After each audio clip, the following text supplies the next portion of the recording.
Remeng-remeng sorot terang pratangga tapi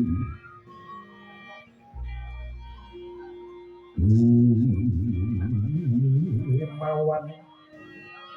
setonawan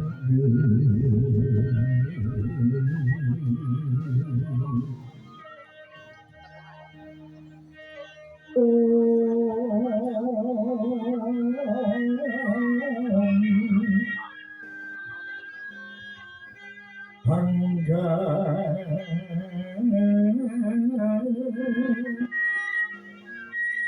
nang halto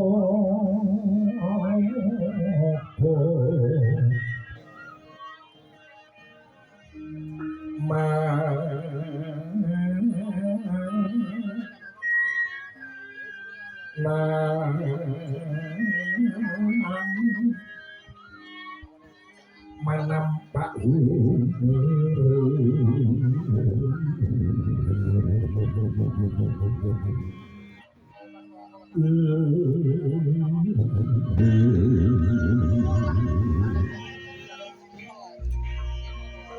marasa pingsan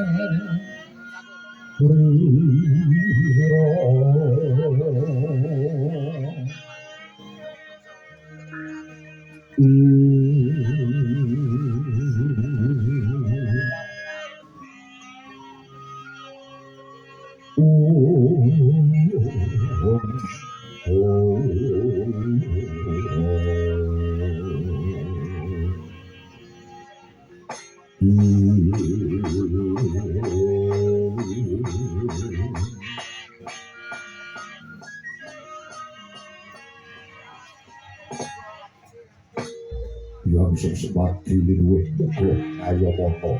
panjenenganing Sunata Astina kula nuwun dereng dangu sarawipun Koko Prabu Madura ing pendhapi negari Astina Duka Prabu ingkang rayi Duryudana ngaturaken pasekan para rabi mugi kunjuk sandhap padha paduka Koko Prabu Balarama ingkang katembin rawuh ya jagat Bathara Pastukur jagat Yai Kakang Tedongan nggumun dulur Harjo sing pangrencana prataripun Kakang Mandura prateng negari Astina kalis beda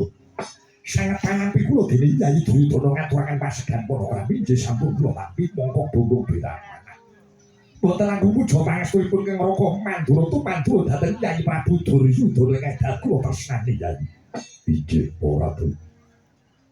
puja pangestu kang retah sampun kula tampi kula kalungaken jangga kapething pranaja kapething wadya mugi abi kula badya kayuwana boten langkung kula dereng pinarak unggah ingkang prayogi semunipun sampun boten kirang seca malih nggihipun Kang Raka Mandura wengganipun ten madyaning sasana menika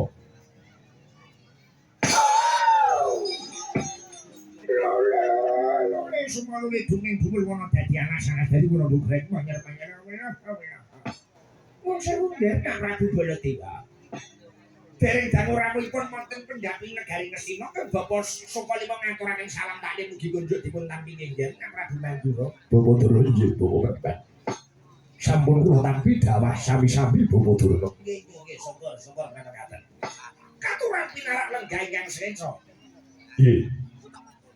pangestunipun Bapa Durna sampun boten kirang seca malih anggen kula ngabyantar wonten ngarsanipun Yai Duryudana. Nadyanto kang pamaning kepatihan kula pun harya suman ngaturaken sungkem pangabekti mugi kunjuk ngarsanipun anak Prabu Baladewa dipun tampi nggih. Paman semuni nggih sampun kula tampi dawah sami-sami Paman. Kula Prabu Madura Yai Duryudana nyadha dawuh monggo bombong raos sing manah paduka sampun kepareng rawuh wonten pendhapi